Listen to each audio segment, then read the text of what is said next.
Okay. Bismillahirrahmanirrahim. Assalamualaikum warahmatullahi wabarakatuh. Salam. Waalaikumsalam. Ya. Alhamdulillahi rabbil alamin wassalatu wassalamu ala asyrafil anbiya'i wal mursalin wa ala alihi wa sahbihi ajma'in. Rabbi shrah li sadri wa yassir li amri wahlul 'uqdatam min lisani yafqahu qawli. Subhanaka la ilma lana illa ma 'allamtana innaka antas samiul alim. Wala haula wala quwwata illa billahil aliyyil azim. Tajuk yang kita akan bincang hari ini adalah luasnya kuasa Allah. Luasnya kuasa Allah. Okey, kita ambil dalam surah Ali Imran ayat 26 hingga 27. Amir boleh baca ayat ni, Amir? Baca sikit. Amir dah tak ada Adam ni. Ya ke? Najmi lah baca. A'udzu billahi minasyaitonir rajim. Qulillahumma malikal mulki tu'til mulka man tasha'u wa tanzi'ul mulka mimman tasha'u wa tu'izzu man tasha'u wa tu'izzu man tasha'u wa tuzillu man tasha'u biyadikal khair innaka ala kulli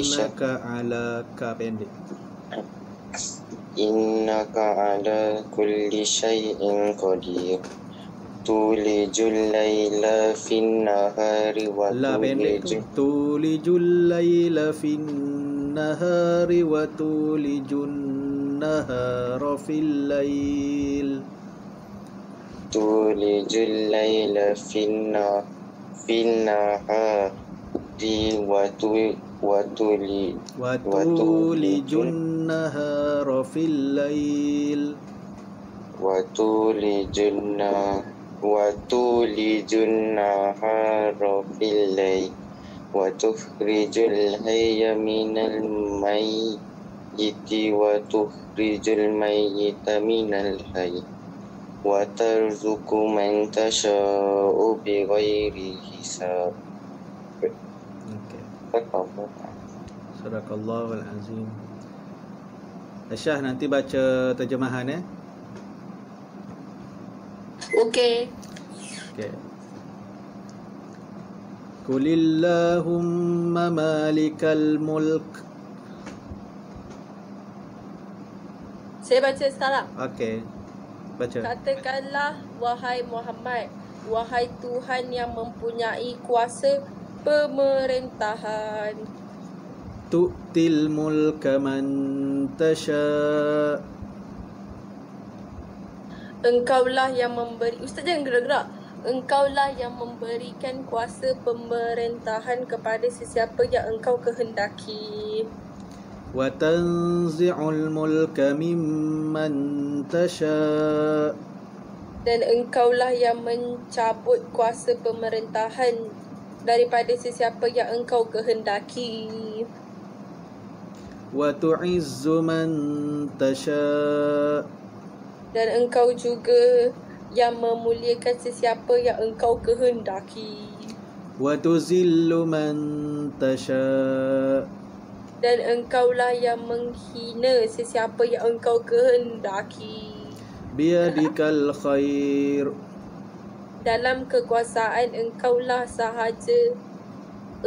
sahaja adanya segala kebaikan. Innaka ala kulli syai'in qadir. Sesungguhnya engkau maha berkuasa atas tiap-tiap sesuatu. Okay. Tulijul laila fin nahar. Engkaulah wahai Tuhan yang memasukkan waktu malam ke dalam waktu siang.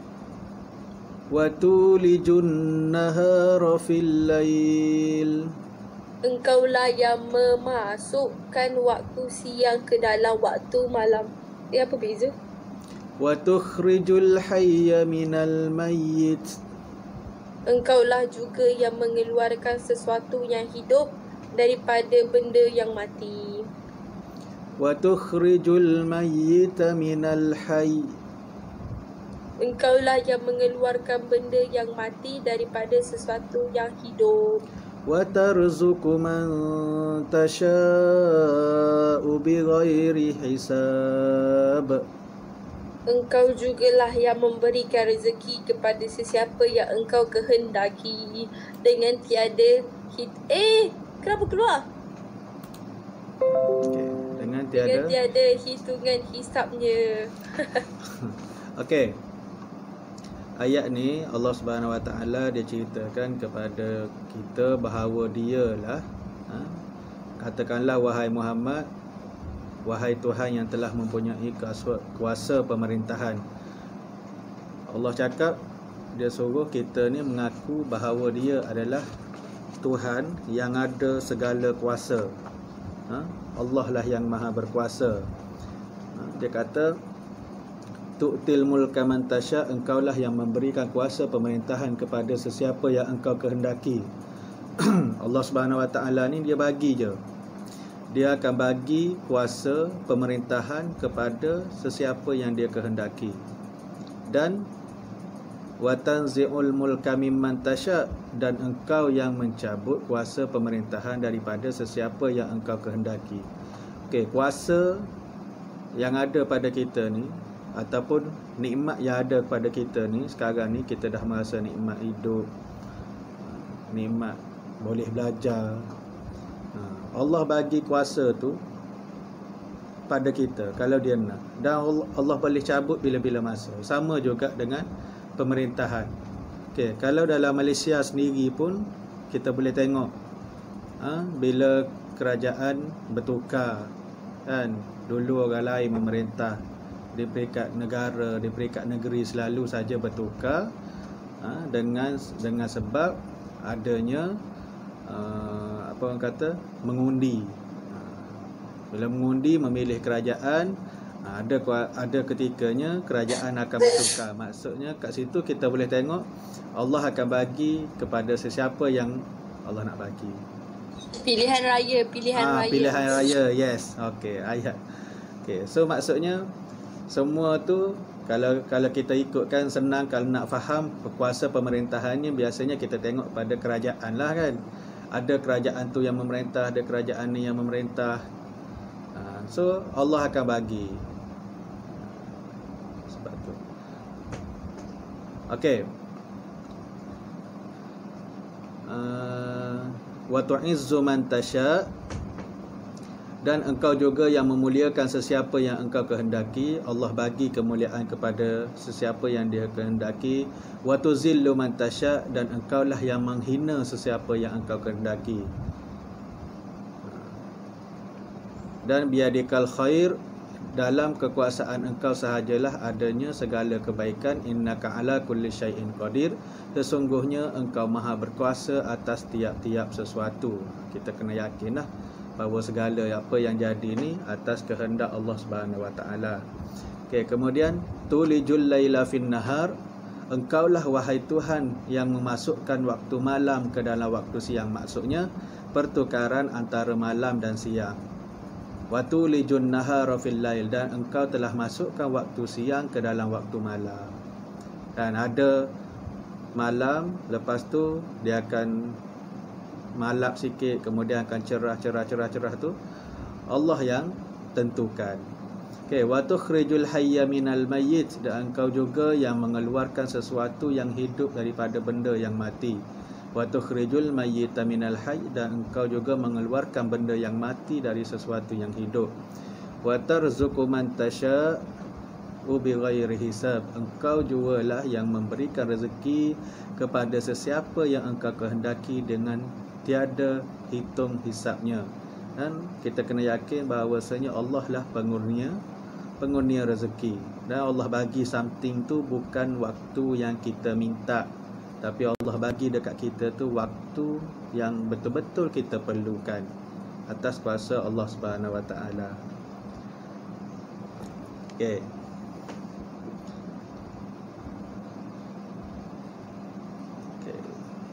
tengok intisari ayat.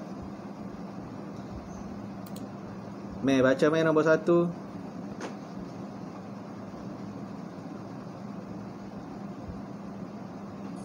Mana Amir? Saya lah baca, saya baca. Okey, awak baca.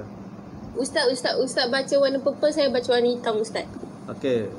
Nombor 1 intisari ayat dia adalah memberikan dan mencabut kuasa pemerintahan. Allah berkuasa memberikan kuasa pemerintahan kepada sesiapa yang dikehendaki. Apabila Allah menghendaki seseorang itu sebagai pemerintah, tidak ada sesiapa pun yang dapat menghalangnya. Begitu juga apabila Allah mencabut kuasa pemerintahan daripada seseorang, maka hilanglah kuasa pemerintahannya. Okay. Macam yang kita cakap tadilah, Allah berkuasa bagi kuasa pemerintahan kepada sesiapa yang kita hendak. Kita tengok dulu Datuk Seri Najib kan jadi ketua jadi Perdana Menteri. Lepas tu Mahathir. Lepas tu Mahathir. Lepas tu sekarang Muhyiddin. Muhyiddin Yassin. Okey. So Allah bagi, dan kalau Allah nak tarik bila-bila masa je, kuasa yang ada pada dia orang tu akan terlepas. Okey, yang kedua, memuliakan dan menghina manusia. Najmi baca. Nombor 2. Ya Allah tu ke? Allah SWT berkuasa memuliakan sesiapa yang dikehendaki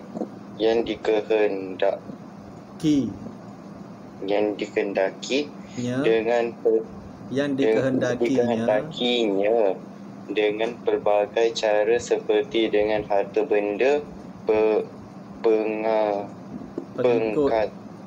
pengikut, pangkat bukan pengikut. Harta benda, pangkat, ilmu dan kesihatan.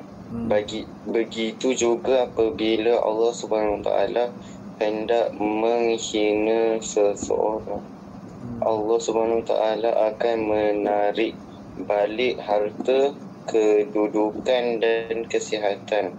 Oleh itu, kita hendaklah sentiasa bersyukur dan bertakwa kepada Allah SWT. Okay.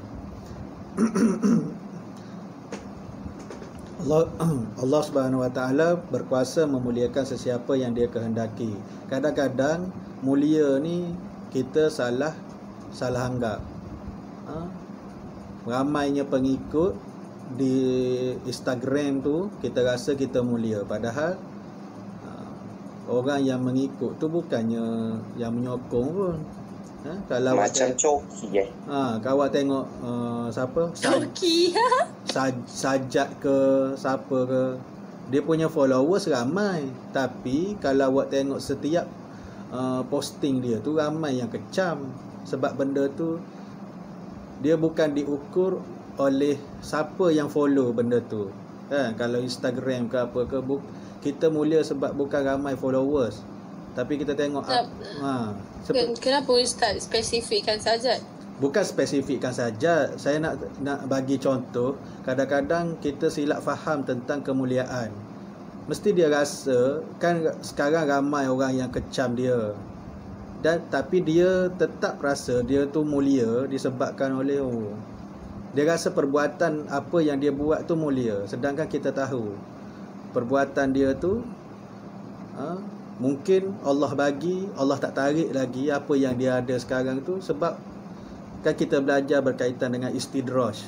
Mungkin Allah bagi itu, Allah bagi kat dia, dia tu macam ubah ciptaan Allah. Tapi okey je, tengok kaya raya lagi, produk dia laku je. Mungkin Allah bagi tu secara orang kata istidraj, paksaan, supaya Allah bagi something tu supaya dia lebih jauh daripada Allah Subhanahu Wa Taala. Benda tu yang kita takut. Benda tu yang kita takut. Takutnya kan Ustaz kan? Takut benda tu jadi dekat diri kita sendiri. So maksudnya Allah nak muliakan seseorang tu atas kehendak dia, dan Allah nak tarik kemuliaan tu pun atas kehendak dia juga. Okey, Amir dah ada, Amir?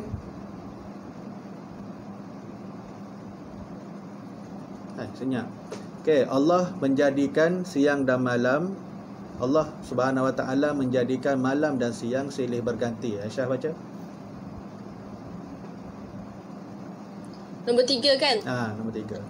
Allah menjadikan siang dan malam supaya manusia dapat menggunakannya dengan sebaik-baiknya. Siang untuk bekerja, mencari rezeki dan bermasyarakat. Malam pula untuk berehat dan beribadah. Okay. Mana ada? Siang tu solat juga. Betul. Betul lah tu. Bukannya kita Allah bagi contoh dekat sini. Okey. Bila ayat ni, intisari ayat ni atau tafsiran ayat ni, yang kebanyakannya kita tengok secara menyeluruh. Okey, siang biasanya secara keseluruhannya orang bekerja. Kita manusia ni bekerja.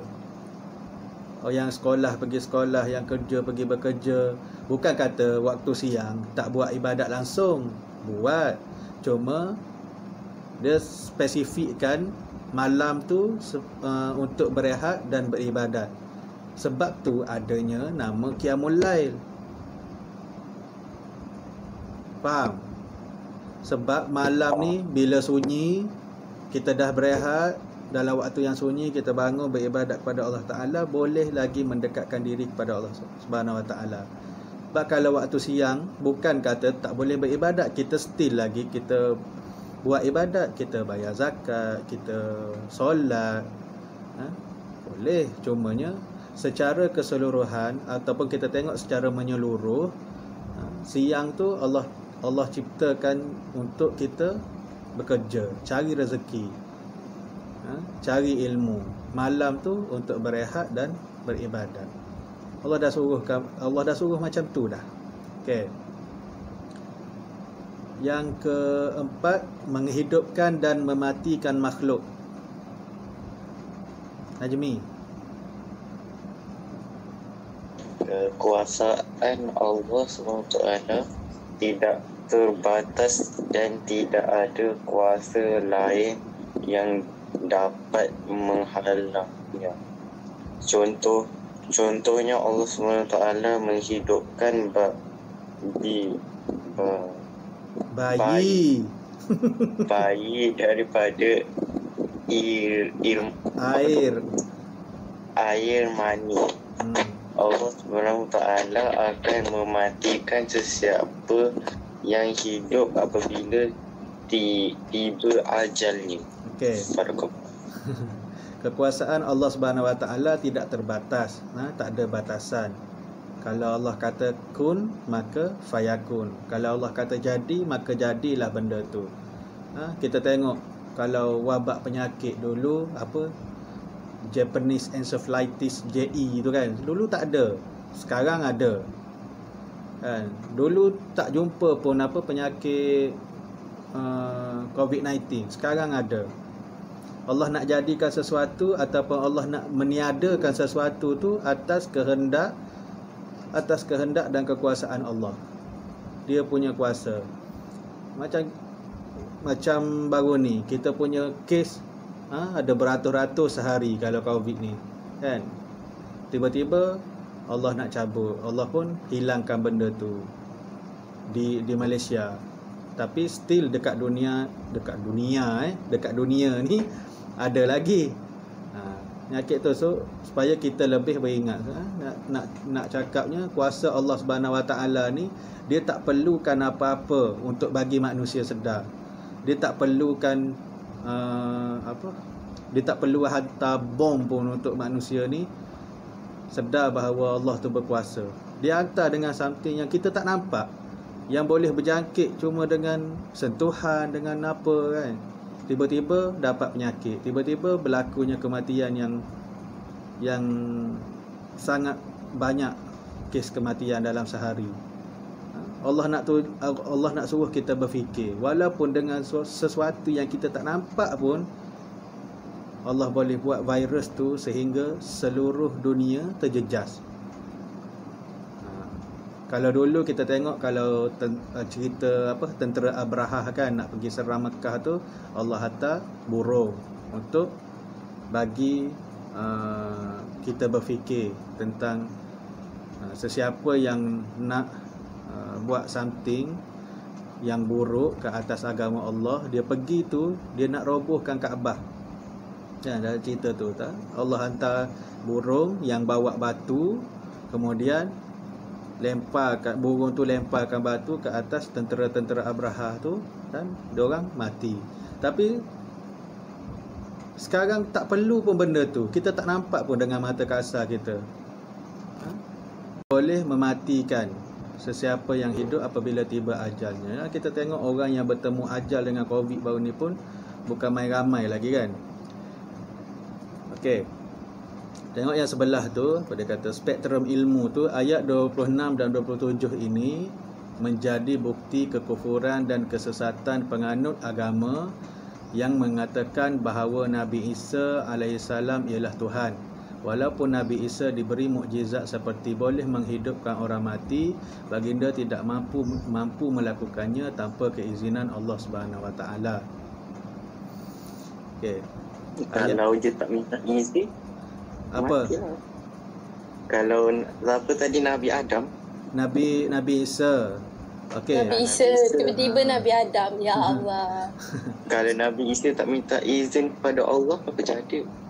Dia Mati. Dia bukan minta izin dia lah. bukan Dia minta- macam dia dia macam bukannya datang kepada Allah tu cakap saya nak hidupkan dia ni kan.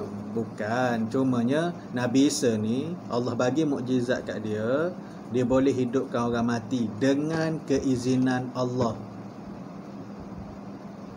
Okey, kalau kita ikutkan macam semalam kita tidur kan, kita kena sedar bahawa dengan izin Allah kita boleh bangun lagi, hidup lagi. Macam tu. Dengan izin Allah kita mampu lagi berjalan. Dengan izin Allah kita mampu lagi bercakap. Kalau Allah nak tarik nikmat bercakap kita, tiba-tiba Allah jadikan kita bisu, boleh ke? Boleh je. Boleh. Boleh. Boleh je, tak ada tu pun. Dulu Macam ustaz lah. betul lah. Dulu boleh angkat dua-dua tangan. Sekarang satu je. Yang satu lagi rendah. Yang satu lagi dia malu. Malu. Dia malu. Okey. Angkat. Dan ayat Dah ni, habis. okey, ayat ni dia kalau kita tengoklah, ayat ni adalah macam dia zikir. Kita boleh hafal dan buat zikir lepas solat. Ustaz cuba baca ayat tu. Macam mana zikir Ustaz? Baca macam biasa. Kalau Najmi baca tadi tu tak boleh buat zikir Ustaz. Okey, qulillahumma malikal mulki tu'til mulka man tasha wa tanzi'ul mulka mimman tasha wa tuzillu man tasha biyadikal khair innaka ala kulli syai'in qadir. Tulijul laila fin nahari wa tulijun nahara fil lail wa tukhrijul hayya minal mayyit wa tukhrijul mayyita minal hayy wa tarzuqu man tasha'u bighairi hisab. Okey, boleh amalkan di setiap lepas solat lah. Okey.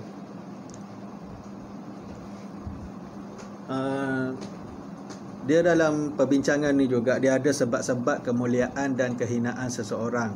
Sebab-sebab seseorang tu boleh jadi mulia di sisi Allah adalah dengan beriman dan bertakwa kepada Allah, berdoa dan bertawakal di samping berusaha, berbuat baik sesama manusia dan berusaha bersungguh-sungguh ke arah kebaikan. Banyak lagi lah sebab-sebab kebaikan. Ustaz nak tanya. Ya. Kan baru-baru ni kan like ada yang dia kata Palestin dah tak ada dalam map tu kan? Apa? Ustaz tahu tak? Palestin dah tak ada dalam map dunia. Dan tu apa benda? Palestin dah tak ada dalam maps dunia sebab macam mana dia isu Palestin ni sebenarnya golongan Yahudi ni dia nak hapuskan Palestin dalam maps dunia tu dengan dia menubuhkan negara baru, negara Israel tu. Dia nak lupuskan Palestin tu. Sebab tu dia orang serang dah bertahun-tahun, berpuluh tahun dia orang serang Palestin tu, dia nak ambil sikit. Dan sebenarnya Yahudi ni dia tak ada negara, tapi dia serang negara Islam, dia nak jadikan itu negara dia dengan menubuhkan Israel, Israel Raya tu. So benda tu lah yang dia nak buat supaya satu hari nanti dia orang punya perancangan Palestin ni dah tak ada dalam maps dunia. Okey, tapi insya-Allah itulah kalau berkaitan dengan ayat ni daripada sudut yang awak tanya tadi tu, Allah bagi kuasa pada siapa yang dia nak. Tapi kita kena yakin satu hari nanti Islam akan menang. Walaupun sekarang awak nampak ditindas, bila nak menangnya takkan Allah tak tolong. Okay. Tapi kita kena yakin janji Allah satu hari nanti Palestin yang ada dalam dia tu Masjidil Aqsa, dia akan satu hari nanti akan menang. Sebab dekat situ nanti akan adanya kuasa besar pemerintahan. Tapi masa tu kalau awak tengok dalam perbincangan tentang tanda-tanda kiamat tu, itulah kuasa pemerintahan Islam dunia akan berpindah ke Palestin, ke Masjidil Aqsa tu. Di akhir dekat-dekat nak kiamat, akhir zaman. Di akhir zaman nanti benda tu dia akan berpindah. Dan Nabi, dengan tolong siapa? Siapa tolong? Nabi cakap masa tu Mekah dan Madinah ni akan sunyi. Sunyi bukan maksudnya tak ada penghuni. Ada, tapi dalam satu ketika orang akan bertumpu ke Masjidil Aqsa kerana adanya Imam Mahdi dan Nabi Isa akan pergi buat dia panggil apa? Ibu kota pemerintahan Islam tu dekat sana. Sebab tu kita kena yakin walaupun umat Islam di Palestin sekarang ni ditindas ke dia apa ke, satu hari nanti ini janji Allah Subhanahu Wa Taala melalui hadis Nabi, satu hari nanti Palestin akan bersinar. Sebab dekat situlah tampuk pemerintahan Islam yang akan ada di akhir zaman nanti. Okey. So kemudian dia bagi tahu lagi dalam buku nota saya ni sebab-sebab kehinaan. Kenapa seseorang itu dia boleh ditarik kemuliaan dia? Yang pertama, tidak melaksanakan perintah Allah Subhanahu Wa Taala. Yang kedua, melanggar larangan Allah, tidak menjaga hubungan baik sesama manusia, malas berusaha dan tidak mahu berubah. Orang yang malas berusaha dan tak mahu berubah ni selama-lamanya dia akan berada dalam kehinaan lah. Saya bodoh lah, saya tak pandai lah, tapi tak nak berusaha nak pandai, malas belajar. Okey. Kemudian Najmi, awak tahu cara-cara menghargai nikmat Allah?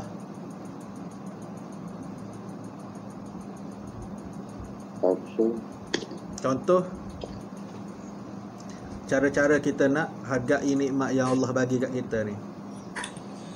Dengan mentaati dia. Lepas tu solat, mentaati dia, buat apa yang dia suruh, tinggal yang dia larang.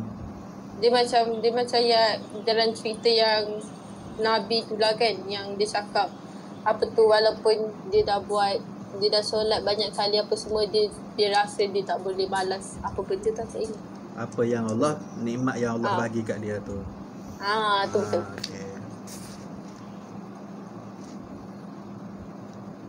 Okey, setakat itu saja. Boleh Boleh. Okey. Kita jumpa nanti hari Selasa depan. Bulan depan. Okey, wallahu a'lam bissawab. Assalamualaikum warahmatullahi wabarakatuh.